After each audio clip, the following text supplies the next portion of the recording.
EVO.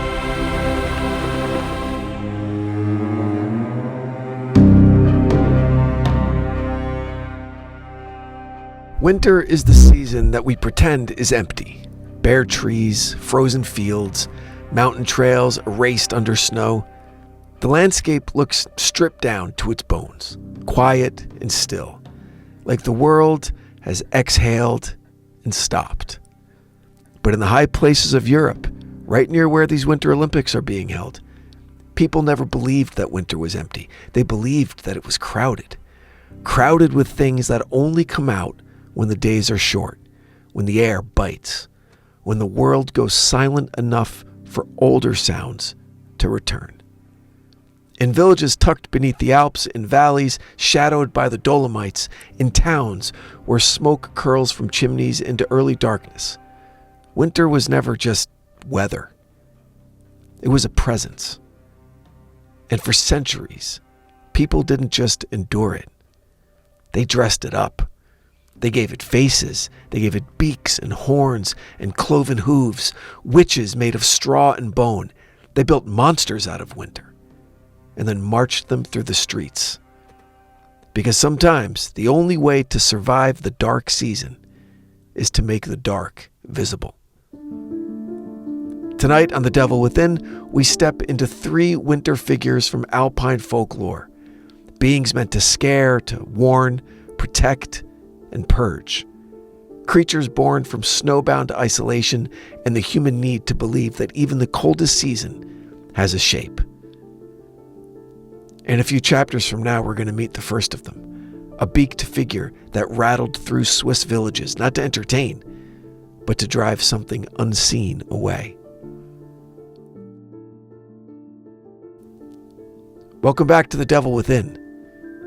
This is When Winter Had a Face. We've explored the Alps as a place of disappearances, strange sightings, and ancient fears carved into mountain passes. But tonight, we stay in winter, just not in the wilderness. We're stepping into villages, into torchlight, into ritual. Because for centuries, people there didn't just fear the winter, they performed it. If you're drawn to stories where folklore, psychology, and landscape blur together, following the show helps more listeners find these strange corners of history as well. Rate and review. It helps more than you know. So there's an old idea in Alpine cultures. If you name the fear, you shrink it. If you dress it up, you can chase it away. But sometimes when you give fear a face, it starts to feel real.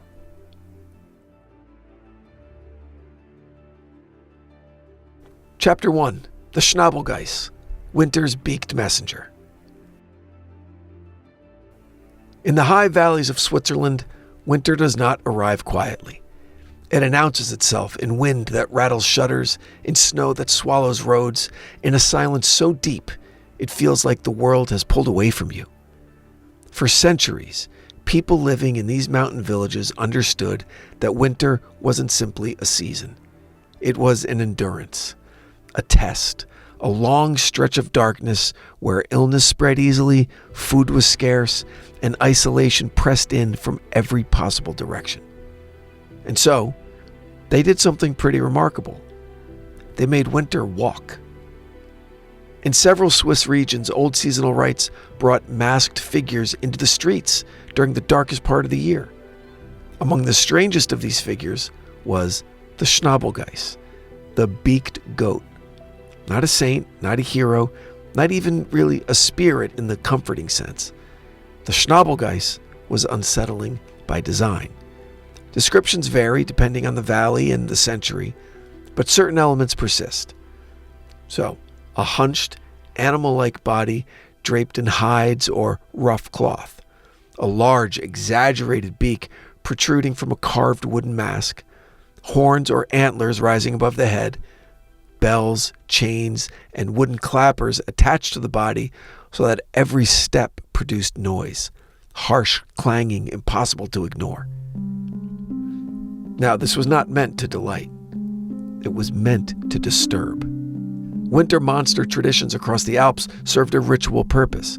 When fields lay frozen and work moved indoors, communities turned to symbolic acts meant to cleanse the coming year of misfortune. Illness, bad harvests, animal deaths, storms, all the unpredictable dangers of mountain life were given a shape. And then that shape was driven out. The Schnabelgeiss was one of those shapes. Its appearance often came during the initial stretch between Christmas and early February, a period thick with superstition. In a time before modern medicine or reliable forecasting, people experienced winter as a force that lingered, something that clung to homes and to bodies alike. The Schnabelgeiss, with its entirely unnatural form, embodied that lingering threat. Goat imagery already carried weight. In alpine life, goats meant survival, hardy animals that could navigate steep slopes where others couldn't. But goats also carried darker symbolism in Christian Europe, associated with wildness, with stubbornness, and occasionally associated with the devil himself. Add a beak, a feature belonging to birds, to creatures of air and carrion, and the result is something that simply doesn't belong in any one category. And that category is confusion. Humans are wired to feel unease when something violates natural order. A creature that's part goat, part bird, and part human in posture triggers an instinctive sense that something is just wrong. The Schnabelgeiss was engineered to feel wrong. It was a walking disruption, mirroring the disruption winter brought to ordinary life. During processions, masked figures like the Schnabelgeiss, they would move from house to house. They rattled doors, they shook windows, they stomped through village streets. Sometimes they were accompanied by other costumed figures, each representing different forces. Some cosmic, some frightening, but all were loud. The goal was not subtlety. It was sensory overload. Noise had power. In many old European traditions, loud sound was believed to drive away spirits. Bells, drums, or just shouting, all were tools to break the grip of unseen forces. In winter, when the world grew still and sound carried differently through cold air, noise felt like resistance.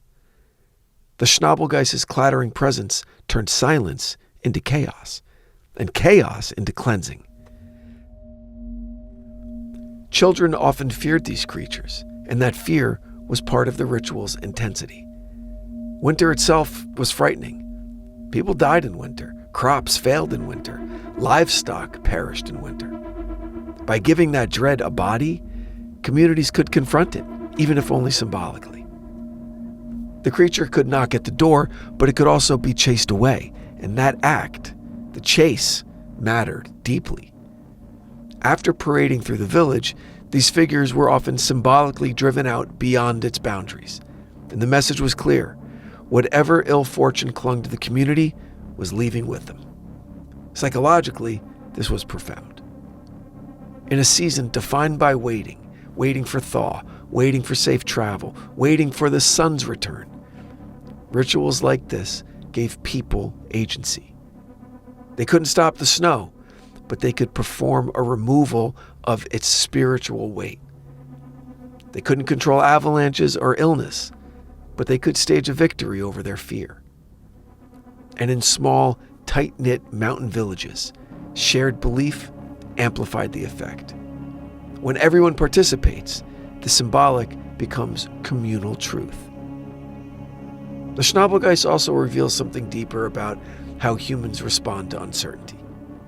Instead of ignoring fear, alpine communities externalized it. They made it visible, audible. They made it tangible. By carving masks and donning hides, they transformed abstract dread into something that could be seen under torchlight, something that could be named, something that could be escorted right out of town. Today, in parts of Switzerland, echoes of these traditions survive in winter festivals. The costumes are still elaborate, the masks still grotesque, but the fear has softened into heritage. The terror has become spectacle. Centuries ago, though, when snow blocked roads for weeks and night fell before supper, the Schnabelgeiss was not quaint. It was winter itself, standing at your front step. And when it rattled your door, you didn't just see a costume. You saw the season's hunger, its sickness, its long shadow given a face. And for one loud, chaotic night, you saw it dragged into the open so it could finally be sent away. Chapter 2. The Anguane, the women in the water. Now there's going to be some Italian pronunciations that I know I'm going to mess up. I apologize in advance. Give me a break. If the Schnabelgeiss belonged to the streets, to noise, to chaos, to the collective pushing back against winter, the Anguane belonged to the quiet, to the edges, to the places where the village ended and the mountain began. In the Dolomites and across parts of Veneto and Trentino, stories persisted for centuries about beings that lived near water, springs, streams, pools carved into rock by glacial melt. These beings were called Anguane. Depending on the valley, they were described as nymphs, spirits, or something older and harder to classify. At first glance, they were beautiful. Women with long hair, pale skin, and soft voices.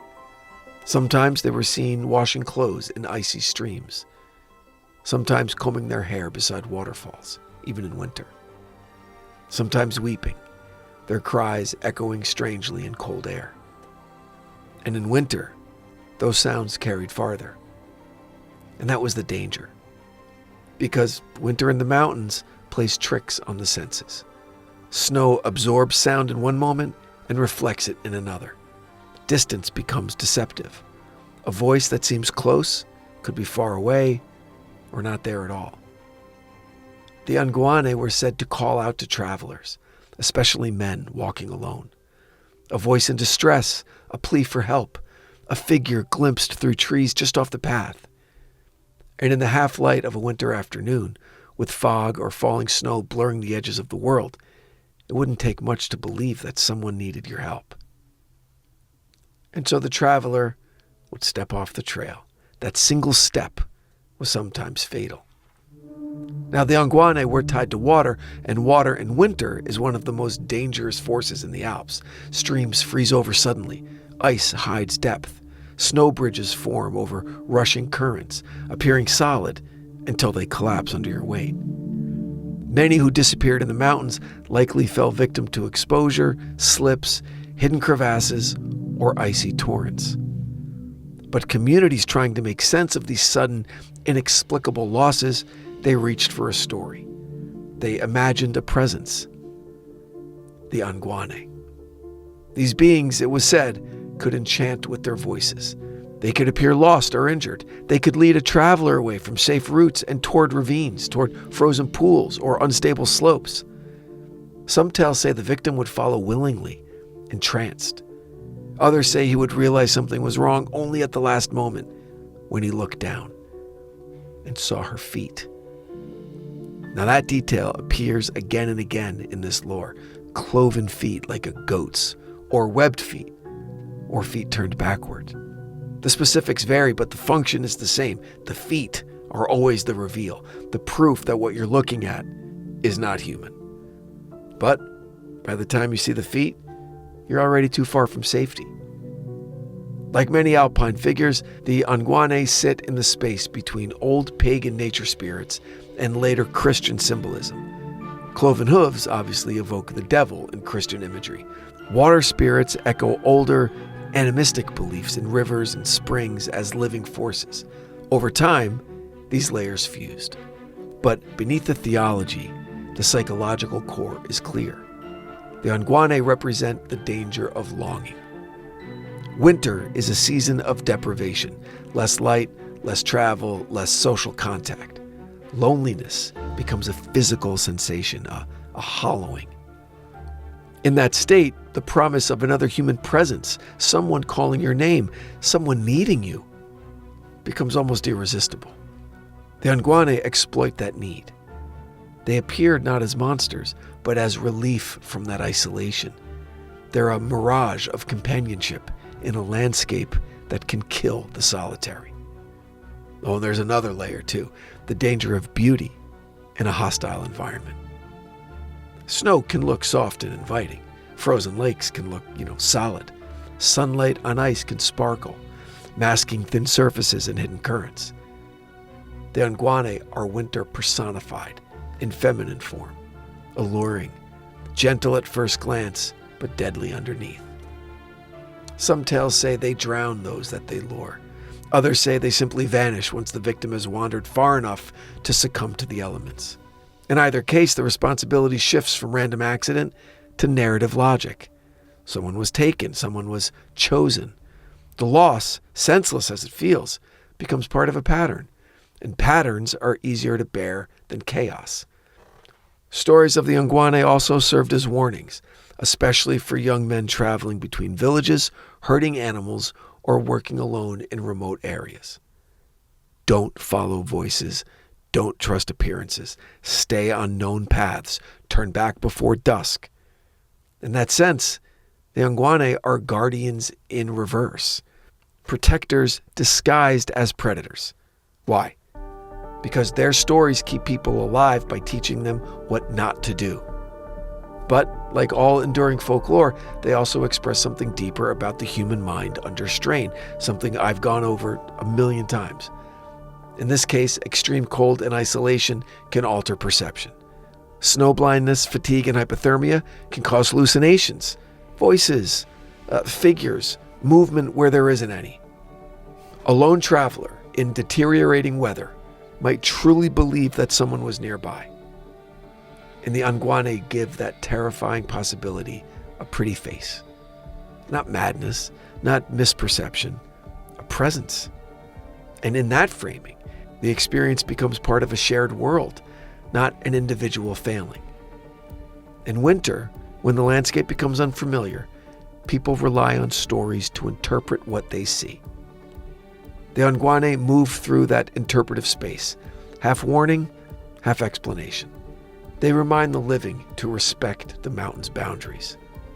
And they whisper that not every voice in the snow belongs to someone who can be saved.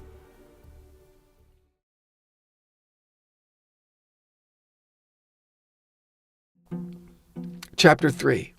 Giubiana, Burning the Winter Witch. By the time late January arrives in northern Italy, winter has settled into the bones. The holidays are over. The novelty of the first snow is long gone. Days are still short. The air is still sharp. The ground is still hard. Illness circulates more easily in close quarters. Tempers fray. Stores run low. The promise of spring feels distant, almost imaginary. This is the stretch of winter that feels endless. And in parts of Lombardy and Piedmont, communities have, for centuries, responded to that feeling with fire. And her name is Giubiana. She's not a spirit glimpsed in the woods, not a creature glimpsed at the edge of vision. She's built by human hands, a figure made of straw, cloth, wood, and old clothes, shaped into the form of a hunched old woman, often with exaggerated features, a long nose, sharp chin, crooked posture.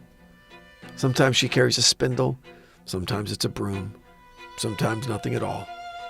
But everyone knows what she is. She is winter, given a body. On the last Thursday of January, villages gather to parade Giubiana through the streets. Children follow, shouting. Adults carry torches. Music sometimes accompanies the procession, but the mood is less carnival and more ritual. There's laughter, yes, but it carries an edge. A sense that something serious is being acted out beneath the festivity.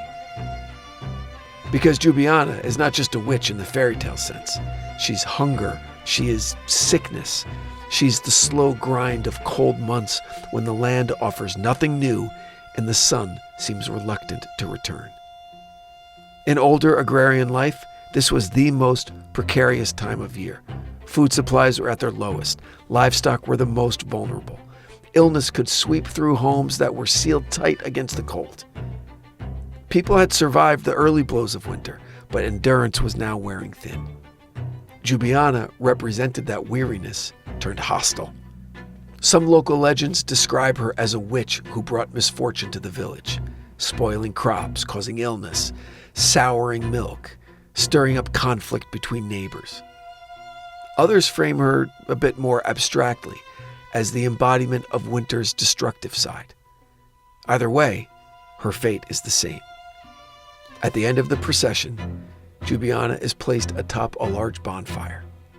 Sometimes a mock trial is held, where she is symbolically accused of bringing hardship.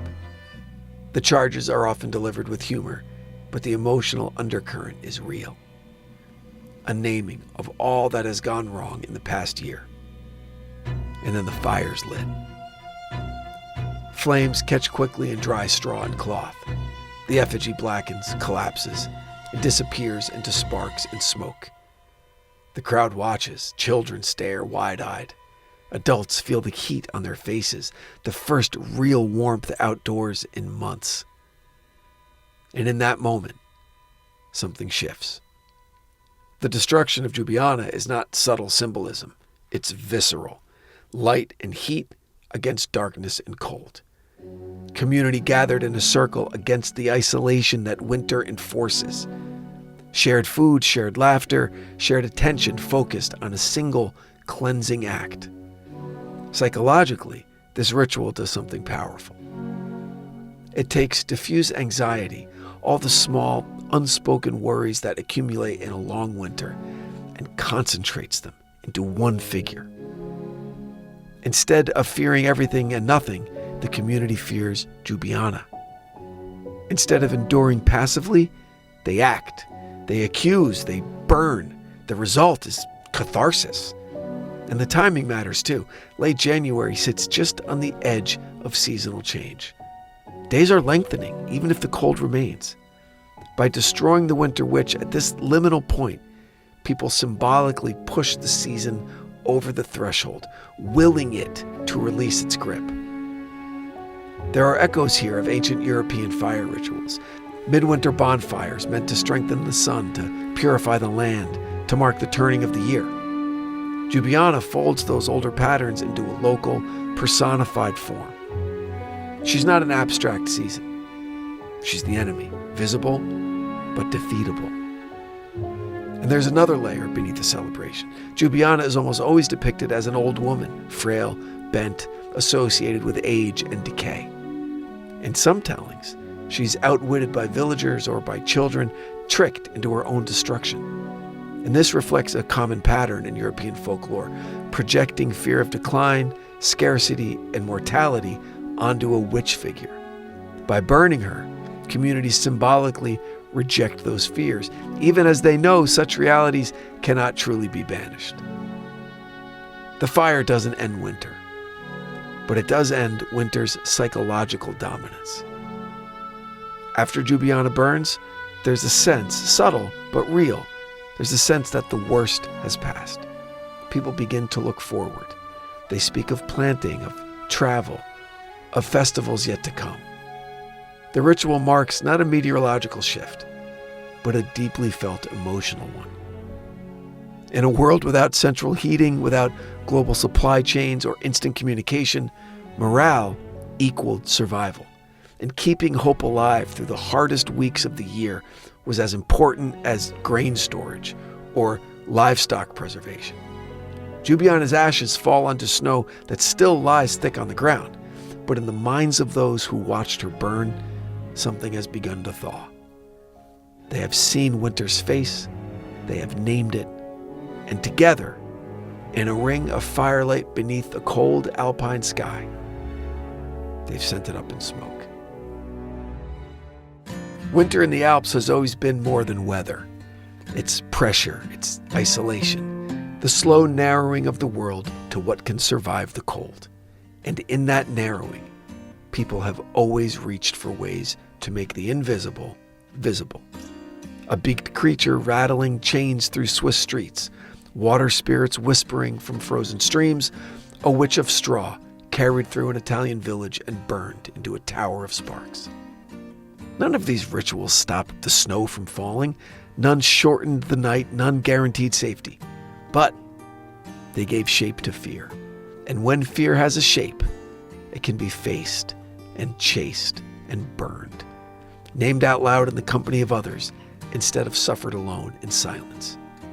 And that may be the real power of winter folklore. Not that the monsters are real, but that the feelings behind them are. Because in the end, the devil within is often not a creature in the forest or a shadow in the snow. It's the part of us that starts to believe that the cold will never end. Next time on The Devil Within, we leave folklore behind and step into a real mystery high in the mountains, the tragic and still deeply unsettling death of Canadian hockey player Duncan McPherson. A ski trip, a disappearance, and questions that linger decades later in the thin, silent air of an alpine resort. This story was a special request sent to me by a longtime listener, and you're going to love it. Until next time, stay warm, stay curious, and listen closely to the stories that winter leaves behind. The Devil Within is an EVO production, recorded live at Bel Air Studios in Los Angeles, California. For The Devil Within, I'm your writer and host, Brandon Morgan.